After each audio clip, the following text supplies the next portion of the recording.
Hello students, welcome to this session. This session is on nesting of functions in C and linear data structures. Some functions are declared inside another function. This is called nested function. ಒಂದು function ಒಳಗಡೆ ಇನ್ನೊಂದು ಫಂಕ್ಷನ್ನ declare ಮಾಡೋದು, ಅದನ್ನು nested function ಅಂತ ಕರಿತೀವಿ. ಇದನ್ನು lexical ಸ್ಕೋಪಿಂಗ್ ಅಂತ ಕರಿತೀವಿ. That means they can access only global variables. They cannot access local variables. For example, if there are two functions f1 and f2, the main function calls function 1 and the function f1 calls another function f2.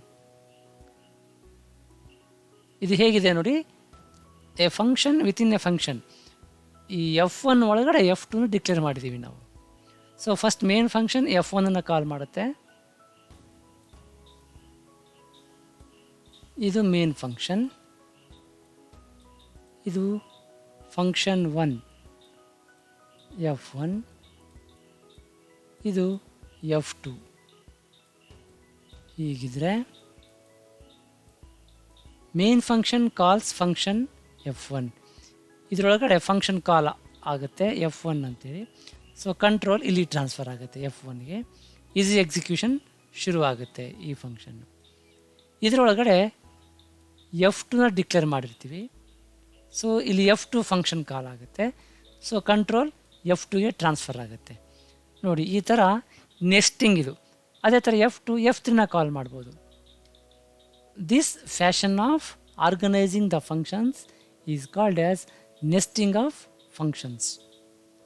In this way, when a function calls another function for some specific task is known as nesting of functions. ಇಲ್ಲೊಂದು example ಇದೆ, ಇದನ್ನು discuss ಮಾಡೋಣ ಹೇಗೆ work ಆಗುತ್ತೆ ಅಂತೇಳಿ. Library functions, ಇಲ್ಲಿ ನಾವು header files declare ಮಾಡಿದ್ದೀವಿ. ಇದು ಮೇನ್ ಪ್ರೋಗ್ರಾಮ್, ಮೇನ್ ಫಂಕ್ಷನ್. ಇಲ್ಲಿಂದ ಎಕ್ಸಿಕ್ಯೂಷನ್ ಶುರು ಆಗುತ್ತೆ. ಅದರೊಳಗಡೆ ವೇರಿಯಬಲ್ಸನ್ನು ಡಿಕ್ಲೇರ್ ಮಾಡಿದ್ದೀವಿ. ABC 3 integer variables. ರೇಷಿಯೋ ಅನ್ನೋದೊಂದು ಫಂಕ್ಷನನ್ನು ಡಿಕ್ಲೇರ್ ಮಾಡಿದ್ದೀವಿ. ರೇಷಿಯೋ ಅನ್ನೋದೊಂದು ಫಂಕ್ಷನ್, ಇಲ್ಲಿ ಯೂಸರ್ ಡಿಫೈನ್ಡ್ ಫಂಕ್ಷನ್ ಡಿಕ್ಲೇರ್ ಮಾಡಿದ್ದೀವಿ. ಇದು ಡಿಕ್ಲರೇಷನ್ ಅಷ್ಟೇ. ಇದರ ಡೆಫಿನಿಷನ್ ಇಲ್ಲಿದೆ. ಬ್ಲೂ ಕಲರಲ್ಲಿರೋದ್ರಿಂದ ನಾನು ಬ್ಲೂ ಕಲರಲ್ಲಿ ಆ ಪ್ರೋಗ್ರಾಮನ್ನು ಇಲ್ಲಿ ತೋರಿಸಿದ್ದೀನಿ. ಸೊ ರೇಷಿಯೋ ಅನ್ನೋದು ಒಂದು user defined function of type float declare ಮಾಡಿದ್ದೀವಿ. ಅದಾದ ನಂತರ ಒಂದು ಪ್ರಿಂಟ್ ಎಫ್ ಸ್ಟೇಟ್ಮೆಂಟ್ ಇದೆ. ಆಮೇಲೆ ಸ್ಕ್ಯಾನ್ ಎಫ್ 3 ವ್ಯಾಲ್ಯೂಸನ್ನು, ನಂಬರ್ಸನ್ನು ನಾವು ಸ್ಕ್ಯಾನ್ ಮಾಡ್ಕೊಳ್ತಾ ಇದ್ದೀವಿ. ಇಲ್ಲಿ ABCನ ಪ್ರಿಂಟ್ ಮಾಡ್ತೀವಿ. ಏನು, ರೇಷಿಯೋನ ಪ್ರಿಂಟ್ ಮಾಡ್ತೀವಿ. ಅದನ್ನು ಕ್ಯಾಲ್ಕುಲೇಟ್ ಮಾಡಲಿಕ್ಕೆ ನಾವು ಇಲ್ಲೊಂದು ಪ್ರೋಗ್ರಾಮ್ ಬರ್ತಿದ್ದೀವಿ, ರೇಷಿಯೋ ಅಂತೇಳಿ. ಅಲ್ಲಿ ಕ್ಯಾಲ್ಕುಲೇಷನ್ ಆಗುತ್ತೆ. ಸೊ ಇಲ್ಲಿ ಫಂಕ್ಷನ್ ಕಾಲ್ ಮಾಡ್ತೀವಿ, ರೇಷಿಯೋ ಅನ್ನೋ ಫಂಕ್ಷನ್ ಕಾಲ್ ಮಾಡ್ತೀವಿ. 3 ಆರ್ಗ್ಯುಮೆಂಟ್ಸನ್ನು ಪಾಸ್ ಮಾಡ್ತೀವಿ. ABC 3 ಆರ್ಗ್ಯುಮೆಂಟ್ಸ್, ಅದರ ಕರಸ್ಪಾಂಡಿಂಗ್ ಪ್ಯಾರಾಮೀಟರ್ಸ್ XYZ ಅಲ್ಲಿ ಅದರ ವ್ಯಾಲ್ಯೂಸು ಕಾಪಿ ಆಗುತ್ತೆ. ಸೊ ಈ ಸ್ಟೇಟ್ಮೆಂಟ್ ಎಕ್ಸಿಕ್ಯೂಟ್ ಆಗುವಾಗ ಕಂಟ್ರೋಲ್ ಇಲ್ಲಿ ಟ್ರಾನ್ಸ್ಫರ್ ಆಗುತ್ತೆ. ಇಲ್ಲಿ ಪ್ಯಾರಾಮೀಟರ್ಸ್ ಕಾಪಿ ಆದಮೇಲೆ ಫಂಕ್ಷನ್ ಬಾಡಿಗೆ ಎಂಟ್ರ್ ಆಗ್ತೀವಿ. ಇಲ್ಲಿ ಒಂದು ಕಂಡೀಷನ್ ಇದೆ, ಇಫ್ ಡಿಫರೆನ್ಸ್ YZ. ನೋಡಿ, ಇಲ್ಲಿ Y ಮತ್ತು Z ಅನ್ನೋದು ಮತ್ತೆ 2 ವೇರಿಯಬಲ್ಸ್ ಇದೆ. ಇವುಗಳ ಡಿಫ್ರೆನ್ಸನ್ನು ಕ್ಯಾಲ್ಕುಲೇಟ್ ಮಾಡ್ಕೋಬೇಕು. ಅದರ ರಿಸಲ್ಟ್ ಏನು ಬರುತ್ತೆ ಅದರ ಆಧಾರದ ಮೇಲೆ ನಾವು ಇಲ್ಲಿ ಡಿಸಿಷನ್ ತಗೊಳ್ತೀವಿ, ಯಾವುದನ್ನು ರಿಟರ್ನ್ ಮಾಡಬೇಕು ವ್ಯಾಲ್ಯೂ ಅಂತ. ಸೊ ಇದು ಕ್ಯಾಲ್ಕುಲೇಟ್ ಆಗಲಿಕ್ಕೆ ಅಂತ ನಾವು ಇನ್ನೊಂದು ಫಂಕ್ಷನ್ ಬರ್ತಿದ್ದೀವಿ, ಡಿಫರೆನ್ಸ್ ಅಂತೇಳಿ. ಸೊ ಇದು ಬಂದ ತಕ್ಷಣ ಇಲ್ಲೇನಾಗುತ್ತೆ, ಈ ಸ್ಟೇಟ್ಮೆಂಟ್ ಎಕ್ಸಿಕ್ಯೂಟ್ ಆಗುವಾಗ ಇಲ್ಲಿ ಫಂಕ್ಷನ್ ಕಾಲ್ ಆಗುತ್ತೆ ಡಿಫರೆನ್ಸ್ ಅಂತೇಳಿ. ಸೊ ಇಲ್ಲಿ ಟ್ರಾನ್ಸ್ಫರ್ ಆಗುತ್ತೆ. ಈ ಸ್ಟೇಟ್ಮೆಂಟ್ ಎಕ್ಸಿಕ್ಯೂಟ್ ಆದಾಗ ಫಂಕ್ಷನ್ ಕಾಲ್ ಆಯಿತು, ಕಂಟ್ರೋಲ್ ಇಲ್ಲಿ ಟ್ರಾನ್ಸ್ಫರ್ ಆಯಿತು. ಇದು ಎಕ್ಸಿಕ್ಯೂಟ್ ಆಗ್ತಾ ಬಂದಾಗ ಇಲ್ಲಿ ಡಿಫರೆನ್ಸ್ ಅಂತೇಳಿ ನಮಗೆ ಫಂಕ್ಷನ್ ನೇಮ್ ಸಿಕ್ತು. ಇದು ಎಕ್ಸಿಕ್ಯೂಟ್ ಆದ ತಕ್ಷಣ ಮತ್ತೆ ಫಂಕ್ಷನ್ ಕಾಲ್ ಆಗುತ್ತೆ ಈ ಫಂಕ್ಷನ್ಗೆ, ಡಿಫರೆನ್ಸ್ ಅಂತೇಳಿ. ಇದು ಎಕ್ಸಿಕ್ಯೂಟ್ ಆಗುತ್ತೆ. ಇಲ್ಲಿಂದ ಆರ್ಗ್ಯುಮೆಂಟ್ಸ್ Y ಮತ್ತು Z ರಿಸೀವ್ ಮಾಡ್ಕೊಂಡು P ಮತ್ತು Qಗೆ ಅದನ್ನು ಕಾಪಿ ಮಾಡ್ಕೊಳ್ಳುತ್ತೆ. ಸೊ ಇಲ್ಲಿ ಸ್ಟೇಟ್ಮೆಂಟ್ಸ್ ಇದೆ, ಎಕ್ಸಿಕ್ಯೂಟ್ ಆಗುತ್ತೆ. ಈ P ಮತ್ತು Qಗೆ ನಾವು ಏನು ವ್ಯಾಲ್ಯೂಸ್ ಕೊಡ್ತೀವಿ ಅದರ ಆಧಾರದ ಮೇಲೆ 1 ರಿಟರ್ನ್ ಮಾಡಬೇಕಾ ಅಥವಾ 0 ರಿಟರ್ನ್ ಮಾಡಬೇಕಾ ಅಂತ ಡಿಸೈಡ್ ಆಗುತ್ತೆ. ರಿಟರ್ನ್ ಆಗಿರೋಂಥ ವ್ಯಾಲ್ಯೂ ಇಲ್ಲಿಗೆ ಬರುತ್ತೆ. ಸೊ ಆ ಇಫ್ ಒಳಗಡೆ ಆ ವ್ಯಾಲ್ಯೂ 1 ಆದರೆ ಈ ಸ್ಟೇಟ್ಮೆಂಟ್ ಎಕ್ಸಿಕ್ಯೂಟ್ ಆಗುತ್ತೆ, 0 ಆದರೆ ಈ ಸ್ಟೇಟ್ಮೆಂಟ್ ಎಕ್ಸಿಕ್ಯೂಟ್ ಆಗುತ್ತೆ. ಸೊ ನಾವೇನು ಮಾಡ್ತಿದ್ದೀವಿ ಇಲ್ಲಿ, ಮೇನ್ ಪ್ರೋಗ್ರಾಮಿಂದ ಒಂದು ಫಂಕ್ಷನ್ ಕಾಲ್ ಮಾಡ್ತಾ ಇದ್ದೀವಿ ರೇಷಿಯೋ ಅಂತ, ಅದು ಇನ್ನೊಂದು ಫಂಕ್ಷನ್ಗೆ ಕಾಲ್ ಮಾಡ್ತಾ ಇದೆ ಡಿಫರೆನ್ಸ್ ಅಂತೇಳಿ. ಅದೇ ಥರ ಡಿಫರೆನ್ಸು ಇನ್ನೊಂದು ಫಂಕ್ಷನ್ಗೆ ಕಾಲ್ ಮಾಡ್ಬೋದು. ಇದನ್ನು ನೆಸ್ಟಿಂಗ್ ಅಂತ ಕರಿತೀವಿ. ಬಲೆ ಥರ ಒಂದಕ್ಕೊಂದು ಫಂಕ್ಷನ್ಸ್ ಹೆಣ್ಕೊಂಡಿರೋದ್ರಿಂದ this is called as nesting of functions. Nesting of ಫಂಕ್ಷನ್ಸಲ್ಲಿ ಒಂದು ಫಂಕ್ಷನ್ನು ಇನ್ನೊಂದು ಫಂಕ್ಷನ್ನ ಕಾಲ್ ಮಾಡುತ್ತೆ. ಆದರೆ ನೆನಪಿರಬೇಕು ನಮಗೆ, ಆ ಫಂಕ್ಷನನ್ನು ಬಾಡಿ ಒಂದು ಫಂಕ್ಷನ್ ಒಳಗಡೆ ಡಿಫೈನ್ ಮಾಡಿರೋದಿಲ್ಲ.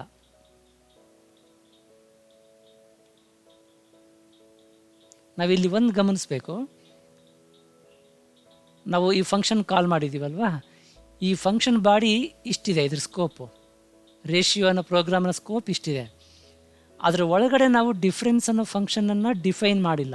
ಓಕೆ, ಅದ್ರ ಬಾಡಿ ಇದರೊಳಗಿಲ್ಲ, ಹೊರಗಡೆ ಇದೆ. ನಾವು ಜಸ್ಟ್ ಇಲ್ಲಿ ಅದನ್ನು ಡಿಕ್ಲೇರ್ ಮಾಡಿದ್ದೀವಿ ಅಷ್ಟೇ, ಕಾಲ್ ಮಾಡ್ತಾ ಇದ್ದೀವಿ. ಸೊ ಇದು ಸಿ ಲ್ಯಾಂಗ್ವೇಜಲ್ಲಿ ಪಾಸಿಬಿಲಿಟಿ ಇದೆ. ಇದ್ರ ಒಳಗಡೆ ಡಿಫೈನ್ ಮಾಡಿದ್ರೆ ಕಂಪೈಲೇಷನ್ ಎರರ್ ಬರುತ್ತೆ, ಯಾಕಂದರೆ ಸಿ ಆ ಥರ ನೆಸ್ಟಿಂಗ್ ಆಫ್ ಫಂಕ್ಷನ್ಸನ್ನು ಸಪೋರ್ಟ್ ಮಾಡಲ್ಲ. So some programmers thinks that defining a function inside an another function is known as nested function. But the reality is that it is not a nested function. It is treated as lexical scoping. Lexical scoping is not valid in C because the compiler cannot reach the correct memory location of the inner function. Nested function is not supported by C because we cannot define a function within another function in C. We can declare a function inside a function, but it's not a nested function because nested functions definitions cannot access local variables of the surrounding blocks.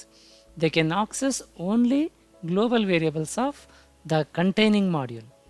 Therefore, nested functions have only a limited use. If we try to approach nested functions in C, then we will get compile time error. But an extension of the GNU C compiler allows the declarations of nested functions. The declarations of nested functions under GCC's extension need to be prefix or start with the auto keyword. Here we have declared the view function with auto keyword.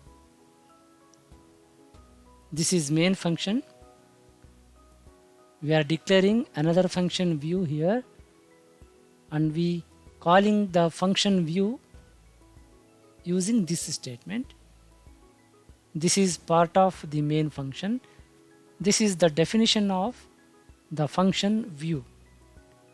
Inside this function, we have written only one statement, that is, we are going to print view, the word view. Outside this view function and within the main function, we are again printing this string Tirthahalli. So here we are defining a new function within this main function using GCC C compiler, using auto keyword. When we run this program, we will get this output. This is the function call of that function called view. When this statement is executed, the control will transfer to the definition of this function view. Here we have written only one statement view that will get printed here. The control will get back to here, and it prints this statement also, main, and then prints this statement Tirthahalli. So we can achieve the nesting of functions using GCC compiler here. ಈ ಥರ nesting of functions ಬಂದಾಗ recursion ನೆನಪಾಗುತ್ತೆ. Actually ರಿಕರ್ಷನಲ್ಲೂ ಕೂಡ ನಾವು ಒಂದೇ ಫಂಕ್ಷನ್ನ repeated ಆಗಿ ಕಾಲ್ ಮಾಡ್ತೀವಿ. A function within A function ಅಂತೇಳಿ ಹೇಗಿದೆ ನೋಡಿ. ರಿಕರ್ಷನ್ ಅದು ಒಂದು ಫಂಕ್ಷನ್ನೇ, ಅದರೊಳಗಡೆ ಫಂಕ್ಷನ್ ಕಾಲ್ ಮಾಡ್ತಿದ್ದೀವಿ, ಅದ್ರ ಹೆಸರು ರಿಕರ್ಷನ್ನೇ. ಈ ಸ್ಟೇಟ್ಮೆಂಟ್ ಎಕ್ಸಿಕ್ಯೂಟ್ ಆದಾಗ ಕಂಟ್ರೋಲ್ ಪುನಃ ಇಲ್ಲಿ ಟ್ರಾನ್ಸ್ಫರ್ ಆಗುತ್ತೆ, ಮತ್ತು ಇದೇ ಸ್ಟೇಟ್ಮೆಂಟ್ ಎಕ್ಸಿಕ್ಯೂಟ್ ಆಗುತ್ತೆ, ಮತ್ತು ಕಂಟ್ರೋಲ್ ಟ್ರಾನ್ಸ್ಫರ್ ಆಗುತ್ತೆ. ಒಂದು ಪರ್ಟಿಕ್ಯುಲರ್ ಕಂಡೀಷನ್ ಫಾಲ್ಸ್ ಆಗೋ ತನಕ ಇದು ಕಂಟಿನ್ಯೂಯಸ್ ಆಗಿ ಎಕ್ಸಿಕ್ಯೂಟ್ ಆಗುತ್ತೆ. ಓಕೆ, ಸೊ ಇದು ಕೂಡ calling A function within A function, recursion. But ಇದು ಸೇಮ್ ಫಂಕ್ಷನ್ನ ಕಾಲ್ ಮಾಡ್ತಾ ಇದೆ. ವೆರಾಸ್ ನೆಸ್ಟಿಂಗ್ ಆಫ್ ಫಂಕ್ಷನ್ಸಲ್ಲಿ ನಾವು ಡಿಫರೆಂಟ್ ಫಂಕ್ಷನ್ಸನ್ನು ನಾವೇನು ಮಾಡ್ಬೋದು, ಕಾಲ್ ಮಾಡ್ಬೋದು within A function. This is all about nesting of functions. In the next session, we are going to discuss the categories of functions in C language. Thanks for joining.